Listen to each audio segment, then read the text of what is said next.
السلام علیکم۔ بسم اللہ الرحمن الرحیم۔ صحابی کا کٹا ہوا بازو۔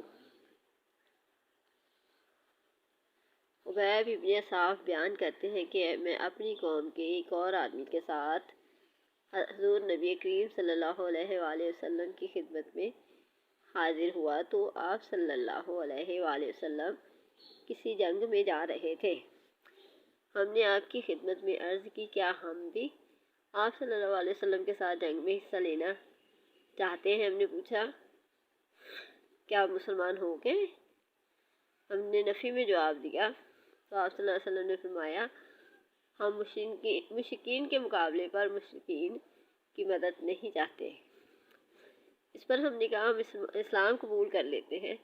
چنانچہ آپ صلی اللہ علیہ وآلہ وسلم نے ہمیں جنگ میں شرکت کی اجازت دے دی۔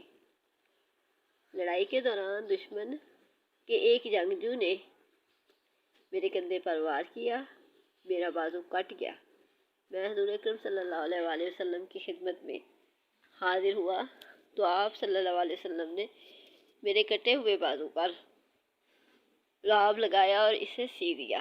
میرا بازو جڑ گیا اور میں بالکل ٹھیک ہو گیا۔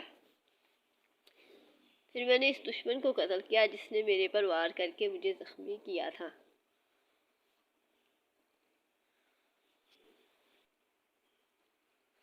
مزید اسلامی واقعات والی ویڈیوز کے لیے چینل کو سبسکرائب کریں۔